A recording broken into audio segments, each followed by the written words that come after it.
ഒരു ദിവസം കൊണ്ട് തീവ്രവാദികളെ പുറത്താക്കിയ ശ്രീമതി ഇന്ദിരാഗാന്ധിയോട് ഇന്റലിജൻസ് റിപ്പോർട്ടിന്റെ പേരിൽ അംഗരക്ഷകരിൽ നിന്ന് സിഖുകാരെ മാറ്റണമെന്ന് പറഞ്ഞപ്പോൾ ഈ രാജ്യത്തിന്റെ മതേതരത്വം നിലനിർത്താൻ ഞാൻ എന്റെ അംഗരക്ഷകരുടെ മതം നോക്കില്ല എന്ന് പറഞ്ഞ് 84 ഒക്ടോബർ മാസം 31-ാം തീയതി തോക്കെടുത്തു വെക്കുന്ന തന്റെ അംഗരക്ഷകരായ ബിയാൻ സിംഗിനെയും സന്തർ സിംഗിനെയും മുന്നിലൂടെ പുഞ്ചിരിച്ച് നടന്നുപോയി വെടിയുണ്ട ഏറ്റുവാങ്ങി മരണപ്പെട്ടു വീണ ശ്രീമതി ഇന്ദിരാഗാന്ധി മിസ്റ്റർ വിശ്വാസ് ശർമ്മ അതായിരുന്നു ഒറിജിനൽ ഇന്ദിരാഗാന്ധി. കൊല ചെയ്യപ്പെടുമെന്നറിഞ്ഞിട്ടും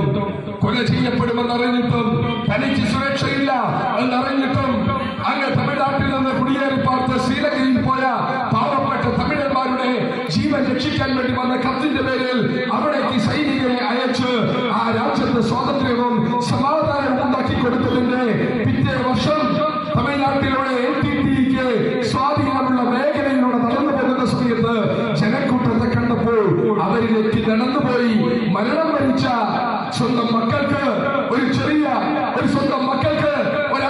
മുഖത്ത് ഒരു ചുംബനം കൊടുക്കാൻ ഒരു ചെറിയ ഭാഗം പോലും അവശേഷിക്കാതെ ചിതറിപ്പോയ രാജീവ് ഗാന്ധിയുടെ ആ ഒറിജിനാലിറ്റി മിസ്റ്റർ ശർമ്മ നിങ്ങൾക്ക് മനസ്സിലാവില്ല.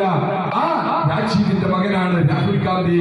അദ്ദേഹമാണ് മണിപ്പൂരിലൂടെ നടന്ന് ആസാമിലൂടെ കടന്ന് ഇന്ന് ബംഗാളിലൂടെ കടന്ന് ബീഹാറിലേക്ക് പോകുന്നത്. മിസ്റ്റർ ശർമ്മ 470 കിലോമീറ്ററാണ് അദ്ദേഹം നടന്നു നീങ്ങിയത് കന്യാകുമാരിയിൽ നിന്ന് കാശ്മീരിലേക്ക്. അന്നൊന്നും നിങ്ങൾക്ക് തോന്നിയിട്ടില്ലേ ഈ മനുഷ്യൻ ഒറിജിനൽ അല്ല എന്ന്? ഗാന്ധി ജനിച്ചത് മുതൽ മരിക്കുന്നത് വരെയുള്ള ചരിത്രം നമ്മുടെ മുന്നിലെ തുറന്ന പുസ്തകമാണ്. അദ്ദേഹം ആത്മകഥയ്ക്കകത്ത് എഴുതി വെച്ചിട്ടുണ്ട്. ആത്മകഥയ്ക്കകത്ത് തനിക്ക് തന്റെ ജീവിതകാലത്തെ അനുഭവങ്ങളൊക്കെ രേഖപ്പെടുത്തി വെച്ചിട്ടുണ്ട്. വിഷക്കായ മരിച്ച ആത്മഹത്യക്ക് പോയ കഥ ചരിത്രം ഗാന്ധി എഴുതി വെച്ചിട്ടുണ്ട്. തന്റെ അംഗരക്ഷകന്റെ കീശയിൽ നിന്ന് പണം മോഷ്ടിച്ച് തനിക്ക് നിശ്ചിതമായ മാംസം എന്ന കഥ ഗാന്ധി എഴുതി വെച്ചിട്ടുണ്ട്. ഗാന്ധി എഴുതാത്ത കഥയില്ല.